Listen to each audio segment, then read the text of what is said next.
सुप्रभात बच्चों। मैं आशुतोष, आपका हिंदी शिक्षक, आज की कक्षा में आपका स्वागत करता हूं। एक सुविचार से आरंभ करते हैं। भ्रष्टाचार मुक्त भारत ही राम राज्य का साकार रूप है। भ्रष्टाचार एक ऐसा रोग है जो भारत को खोखला करता जा रहा है। ऐसे में राम राज्य की कल्पना नहीं की जा सकती। अतः भ्रष्टाचार मुक्त भारत ही राम राज्य का साकार रूप हो सकता है, क्योंकि राम राज्य में किसी को कोई समस्या नहीं होती, कोई दुख नहीं होता। क्या है ये भ्रष्टाचार, कैसे यह फैलता है और उसके क्या दुष्परिणाम हो सकते हैं, यही हम अपने इस पाठ के जरिए जानने का प्रयत्न करने वाले हैं, जिसका नाम है जब भोला राम ने पंप लगाया। ईश्वर शर्मा जी की रचना जब भोला राम ने पंप लगाया, यह एक व्यंग्य पाठ है। व्यंग्य अर्थात हास्य के जरिए, हास्य विनोद के जरिए किसी गंभीर समस्या के बारे में जानकारी प्राप्त करना। तो यहाँ पर हास्य व्यंग्य के जरिए एक गंभीर समस्या को हमारे सामने उजागर किया गया है। इस पाठ में एक पात्र आता है भोला राम नाम का। भोला राम एक गरीब किसान था। सरकारी दफ्तरों में भी नियम से काम होता है, यह भोला राम को तब समझ में आया जब खेतों की सिंचाई के लिए 5 हॉर्स पावर का पंप वह लगवाना चाहता था। उसे कई लोगों ने भ्रष्टाचार का मार्ग दिखाते हुए लाइनमैन को रिश्वत खिलाकर गैर कानूनी तरीके से बिजली का कनेक्शन लेकर मज़े से खेती करने की सलाह दी। लेकिन भोला राम की आंखों पर तो संस्कारों का पानी चढ़ा हुआ था। अर्थात वह नियम के अनुसार बिजली का कनेक्शन लेना चाहता था। इसलिए अपनी दरख्वास्त लेकर वह बिजली अधिकारी के पास पहुंचा।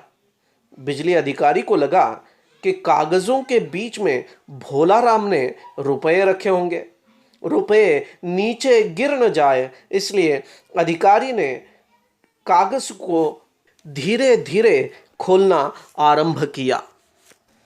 लेकिन जब उन्हें रुपए नहीं मिले तो वो नाराज हो गए और फिर भोला राम को बेकार के सवालों में उलझा दिया और अंत में पटवारी से भूमि स्वामी प्रमाण पत्र तथा नक्शा लाने के लिए कहा। इस काम में जब उसे बहुत दौड़ धूप करनी पड़ी और परेशान होना पड़ा, तब उसे पता चला कि जब किसी अधिकारी को काम टालना होता है तब वह पटवारी के पास भेज देता है। बहुत सी परेशानियों को झेलकर जब वह भूमि स्वामी प्रमाण पत्र और नक्शा पाने में सफल हुआ तो उसे इलेक्शन जीतने की ही खुशी हुई और विधायक की चाल से वह चलकर बिजली साहब के पास पहुंचा। लेकिन वहां पर बिजली साहब ने भोला राम को पहचानने से ही इनकार कर दिया और भूमि स्वामी प्रमाण पत्र व नक्शा क्यों लाए, ऐसा उन्होंने कारण पूछा। भोला राम घबरा गया और उन्हें बहुत तरीकों से याद दिलाने की कोशिश की। तब जाकर अधिकारी को सब याद आ गया। अब बिजली साहब ने उसे फिर से सवालों में उलझा दिया और पूछा कि पानी कहाँ से लोगे भोला राम। इस पर भोला राम ने कहा कि वह पानी नदी से लेने वाला है। बिजली साहब को काम को रोकने का मौका मिला और वे बहुत खुश हो गए, क्योंकि काम अड़ाने का बहुत अच्छा उपाय उनके पास था। उन्होंने पूछा कि नदी किसकी है, क्या तुमने उस नदी के मालिक से नो ऑब्जेक्शन सर्टिफिकेट लिया। इस पर भोला राम घबरा गया और वह सोचने लगा कि नदी का मालिक कौन है, और फिर वह नदी के मालिक की तलाश में निकल पड़ा। वह कई नेताओं के पास पहुंचा, यहाँ तक कि वह दादाओं अर्थात गुंडों के पास भी जाकर आया, लेकिन उसे नदी के मालिक का पता नहीं चला।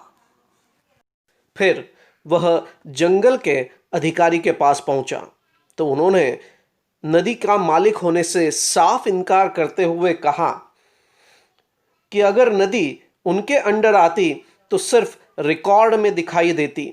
जैसे जंगल में आज कोई पेड़ पौधे दिखाई नहीं देते, वैसे ही नदी में पानी की एक बूंद भी दिखाई नहीं देती। निराश भोला राम खनिज अधिकारी के पास पहुंचा, अर्थात मिनरल डिपार्टमेंट के जो अधिकारी होते हैं उनके पास पहुंचा। उन्होंने भी नदी का मालिक होने से साफ इनकार कर दिया। उन्होंने कहा कि अगर नदी उनके विभाग में होती तो एक एक बूंद रॉयल्टी पर उठा लेते और लोगों से एक एक बूंद की कीमत वसूल करते। इसलिए उन्हें राजस्व विभाग की तरफ जाना चाहिए, क्योंकि इस तरह मलाई खाने का सारा काम राजस्व विभाग के तहत आता है, ऐसे उस अधिकारी ने कहा।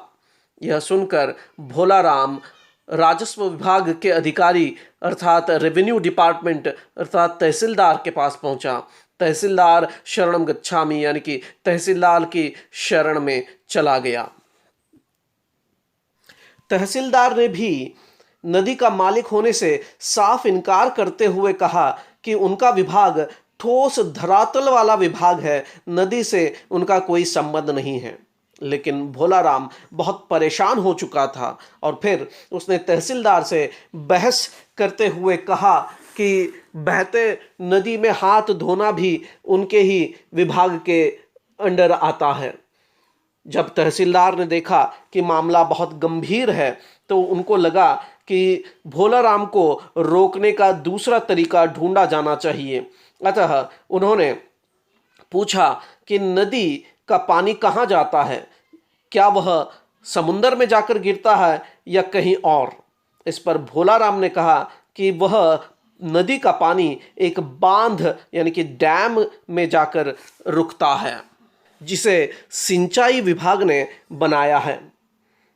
तब तहसीलदार ने नियम का हवाला देते हुए सिंचाई अधिकारी से बांध को कोई नुकसान होगा या नहीं होगा, इसके लिए नो ऑब्जेक्शन सर्टिफिकेट लाने के लिए भोला राम से कहा। इस पर भोला राम ने कहा कि उसके 5 हॉर्स पावर का पंप कितना पानी ले सकता है। इस पर तहसीलदार ने नियम के अनुसार कार्य करने की बात बताई।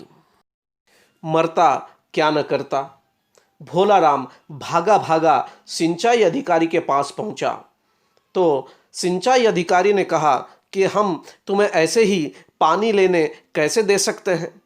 इस पर भोला राम ने कहा कि उसका पंप 5 हॉर्स पावर का पंप है, कोई अगस्त्य मुनि नहीं है। याद रहे, अगस्त्य मुनि पुराणों के हिसाब से यह कहा जाता है कि अगस्त्य मुनि ने 7 समुंदर का पानी एक साथ पीकर रिक्त कर दिया था। तो यहाँ पर भोला राम अपने पंप को अगस्त्य मुनि के साथ तुलना करके यह कहने का प्रयत्न कर रहा है कि उसके 5 HP वाले पंप से बांध का पानी खत्म नहीं होने वाला है। लेकिन अधिकारी ने उसकी बात मानने से इनकार करते हुए कहा कि वे अपने SDO यानी कि सब डिवीजन ऑफिसर तथा सब इंजीनियर को पहले भेजेंगे। वे पूरी तहकीकात करेंगे, जानकारी प्राप्त करेंगे कि बांध में पानी की कितनी क्षमता है और अगर 5 HP से पंप से पानी लिया जाए तो कितना पानी कम हो सकता है, उससे बांध को कोई क्षति तो होगी नहीं। यह सब जानने के बाद ही वे नो ऑब्जेक्शन सर्टिफिकेट दे सकते हैं। घबराए हुए भोला राम ने यह जानने की कोशिश की कि इस प्रक्रिया में कितना समय लग सकता है। इस पर अधिकारी ने कहा कि इस कार्य को करने के लिए कम से कम 1 माह यानी 1 महीने का समय लग सकता है। यह सुनकर भोला राम को बेहोशी सी आने लगी। वह चुपचाप वापस लौट कर आ गया तथा भ्रष्टाचार के मार्ग पर चलकर लाइनमैन को रिश्वत खिलाकर बिजली का कनेक्शन लेकर खेती करने लगा। अब उसके खेत पर कभी तहसीलदार तो कभी सिंचाई अधिकारी और कभी बिजली अधिकारी आते हैं तथा दूसरे किसानों को भी भोला राम की तरह आत्मनिर्भर होने की सलाह देते हैं। अर्थात वे भी भोला राम से रिश्वत लेकर चले जाते हैं। अब भोला राम भी मज़े से खेती करता है और पंप से निकलती पानी की मोटी धार को देखकर सरकारी नियमों के प्रति उसकी श्रद्धा बढ़ती जाती है। यहाँ लेखक कहना चाहते हैं कि आज हमारे देश में भ्रष्टाचार इतना बढ़ गया है कि आम आदमी न चाहते हुए भी जीने के लिए मजबूरी में भ्रष्टाचार के मार्ग पर चल पड़ता है। अतः इस भ्रष्टाचार को खत्म किए बिना देश और समाज की उन्नति नहीं हो सकती है। इस पाठ का सार यही है कि हमें भ्रष्टाचार को रोकना चाहिए तथा देश की उन्नति के कार्य को अपनाना चाहिए, अन्यथा हमारा देश रोगग्रस्त हो जाएगा और वह दिन दूर नहीं होगा जब हमारा देश भ्रष्टाचारी देश बन जाएगा तथा कोई भी हमारे देश के साथ किसी भी तरह का संबंध नहीं रखेगा। अतः भारत में राम राज्य लाने के लिए भ्रष्टाचार को दूर करना अनिवार्य है। आशा है कि आपको यह पाठ समझ में आया होगा तथा इसकी सीख भी समझ में आई होगी। अगर आपको कोई शंका या सवाल हो तो मुझसे संपर्क कर सकते हैं। धन्यवाद।